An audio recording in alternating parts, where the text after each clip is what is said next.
안녕하세요. 남승입니다. 오랜만에 카메라 앞에 앉았습니다. 반갑습니다. 남승의 낮찾기 진로교육 방송 얘들아 뭐하고 싶니 22회 방송을 시작합니다. 오늘은 프로이트와 진로교육 3편입니다. 주제는 방어기제입니다. 진로교육의 중요한 상담 기법 중에 하나죠. 이 방어기제. 방어기제라고 하는 용어 그리고 개념 역시 프로이트가 최초로 사용을 했습니다. 1894년 그의 논문 방어의 신경정신학에서 방어기제라고 하는 용어를 사용함으로써 정신분석 용어로 자리 잡게 됩니다. 사실 오늘 주제는 크게 유쾌한 그리고 즐거운 신나는 그런 내용은 아닙니다. 사람과 사람 간에 방어한다 라고 하는 것이 기분 좋은 내용일 수는 없겠죠. 그럼에도 불구하고 진로교육에서 방어기제를 이해하는 것은 매우 중요하다. 이런 말씀을 먼저 드리고, 프로이트가 방어기제를 설명하기 위해서 먼저 인간 정신에 대해서 이렇게 설명을 합니다. 인간 정신은 원초아, 초자아, 자아로 구분한다. 자, 원초아란 충동, 본능에 의해서 지배당하는 것, 그리고 초자아는 도덕, 규범에 따르려고 하는 것. 근데 바로 이 원초아와 초자아를 이성과 현실에 입각해서 조정하는 것이 바로 자아다. 이 자아가 이 둘을 조정하는 과정에서 충동욕구, 다시 말하면 원초아가 강해지면 조정이 어려워져서 불안감을 느끼게 되고, 이런 불안에서 벗어나기 위해서 사용하는 것이 바로 방어기제다. 이렇게 프로이트는 설명을 합니다. 조금 설명이 좀 길고 복잡하죠? 이것을 간단하게 요약을 해서 한 문장으로 말씀을 드리면 이렇습니다. 자아가 불안해지면 방어기제를 사용하게 된다. 자아가 불안해지면 방어기제를 사용하게 된다. 그러니까 자아를 이해하기 위해서는 반드시 방어기제를 알아야 한다는 거죠. 자, 그렇다면 방어기제 사용이 왜 문제가 될까? 불안을 야기하는 갈등 자체를 변화시키는 것이 아니고 관점만 바꾸기 때문입니다. 문제는 그대로 있다는 거죠. 일시적으로 심리적인 안정감은 유지할 수가 있고, 죄책감이나 불안감으로부터도 벗어날 수가 있고, 자존감을 보호하는 그런 이 방어기제가 역할을 하겠지만 결국은 어떻게 되나요? 무의식적으로 자기 자신을 속이는 결과가 된다. 이렇기 때문에 방어기제 사용은 문제가 된다. 이렇게 이해를 하시면 좋을 것 같습니다. 진로교육에서 방어기제를 이해하는 것이 매우 중요한 몇 가지 이유가 있습니다. 한 3가지 정도 말씀을 드려보면, 자, 첫 번째로는 이 방어기제는 바로 여러분과 내담자 간에 그것이 학생도 좋고 여러분 자녀도 좋고 대화 그리고 라포 형성을 어렵게 하기 때문입니다. 대화가 안 되는 거죠. 마음을 열지 못하니까. 라포 형성이 안 되는 거죠. 대화가 안 되니까. 자, 두 번째로는 진로교육의 전제가 뭔가요? 바로 자기 자신 이해하는 것에서 출발합니다. 그런데 방어기제가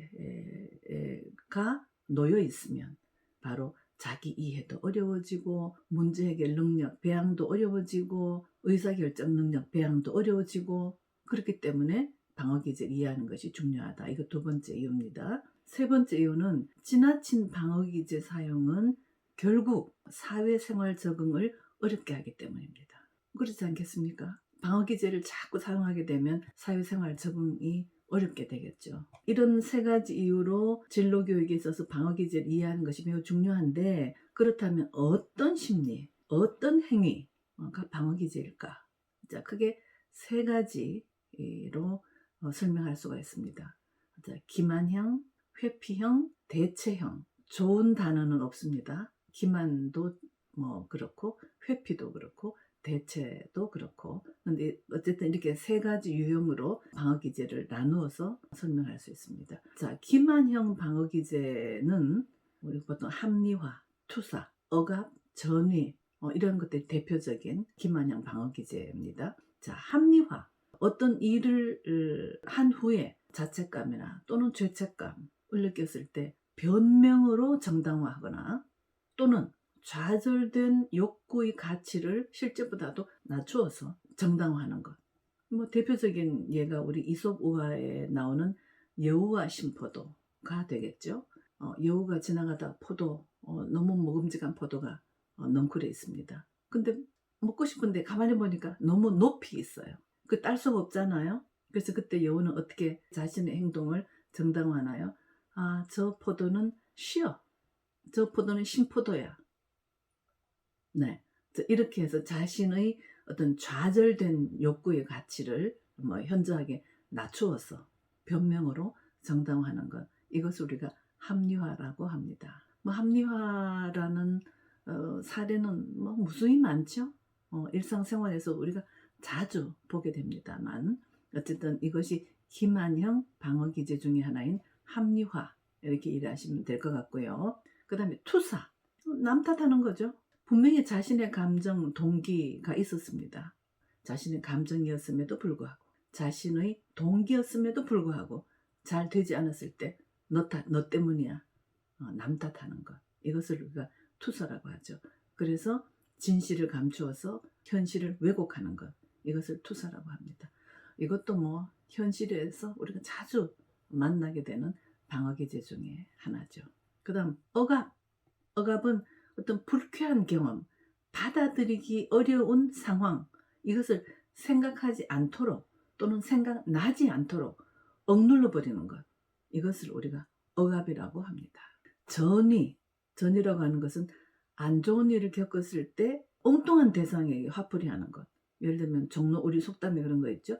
종로에서 뺨 맞고 한강에서 눈을 이긴다. 이것을 우리가 전이라고 합니다. 이렇게 합리화, 투사, 그 다음에 억압, 전이 이런 것들을 기만형 방어기제라고 합니다. 다음으로는 회피형 방어기제, 퇴행, 부정, 동일시 이러한 것들이 대표적인 회피형 방어기제가 되겠습니다.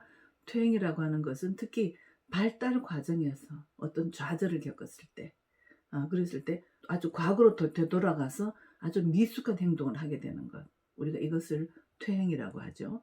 그 다음에 부정은 어떤 외적인 상황이 감당하기 어려울 때 그 상황을 거부해서 심리적인 상처를 줄이는 것. 뭐 예를 들어서 몸이 안 좋아서 병원을 갔다. 근데 진단 결과 암이라고 한다. 그러면 그 상황을 바로 받아들이는 것이 아니고 아니야, 나는 아직 건강해 라고 현재의 감당하기 어려운 상황을 거부해버리는 것. 이것을 부정이라고 하는 방어기제입니다. 동일시라고 하는 것, 타인에게서 좋아 보이는 어떤 모습들, 예를 들면 사회적인 성공, 명예, 인품 이러한 것들을 이것저것 따와서 자신의 정체성인 양 만들어가는 것. 결국은 이것은 뭔가요? 닮으려고 흉내를 내는 것이지 결코 그것이 자신의 것이 될 수는 없겠죠. 이것을 우리가 동일시라고 하는 방어기제라고 이해를 하시면 될 것 같아요. 자, 마지막으로 대체형 방어기제가 있습니다. 여기에는 보상, 그 다음에 반동, 승화 이런 것들이 있는데 보상이라고 하는 것은 어떤 신체적으로 또는 정신적으로 아주 약점이나 어떤 한계, 제한 이런 것들이 있는 사람의 이것을 보완하기 위해서 아주 과도하게 다른 일을 발전시켜서 어떤 오히려 긍정적인 행동을 일으키는 강화인자, 이것을 우리가 보상이라고 하는 방어기제로 이해를 하시면 될 것 같아요. 그다음 반동이라고 하는 것은 실제의 감정과 반대로 행동하는 것. 아주 싫어하는 사람이 있거나 아니면 증오심이 있을 때 이런 모습을 들키지 않기 위해서 더 친절하고 더 예의 바르게 그런 모습을 보여주는 것. 이것을 반동의 방어기제라고 합니다. 승화는 어떻게 보면 뭐 가장 긍정적인 방어기제라고 볼 수가 있죠. 반사회적인 충동을 사회가 허용하거나 또는 인정하는 그런 방식으로 표현해내는 것. 뭐 예를 들면 아주 폭력적인 그런 충동이 있는 경우에 이것을 아주 격렬한 운동으로 발산해서 보여주는 것이라든지 아니면 어떤 성적인 충동 이런 것들을 예술 작품으로 발산해서 보여주는 것. 뭐 이런 것들을 승화라고 합니다. 승화의 경우는 방어기제 중에서 가장 긍정적인 방어기제다. 이렇게 우리가 보통들 얘기를 합니다. 지금까지 방어기제의 예들을 살펴봤습니다. 자, 진로 상담을 통해서 바로 내담자, 자녀나 또는 학생이 어떤 방어기제를 주로 사용하는지, 어떤 방어기제 패턴이 있을 거예요. 주로 어떤 방어기제를 사용하는지 파악해 두면은 내담자를 좀 더 정확하게 이해할 수 있고, 특히 앞으로의 행동 양식을 아는데 많은 도움이 됩니다. 당부드리고 싶은 것은 내담자의 방어기제 사용이 고착화되지 않도록 도와주셔야 하고, 그 다음에 내담자의 방어기제가 사용이 너무 지나치다 라고 판단이 되시면 전문가의 도움을 받으시기를 권유드립니다. 자, 다음 시간에는 프로이트와 진로교육 4편 마지막 편이 되겠습니다. 성격 발달 단계 그리고 총정리 이렇게 내용을 준비해서 만나 뵙겠습니다. 여러분 많이 들어보셨고 아실 텐데요.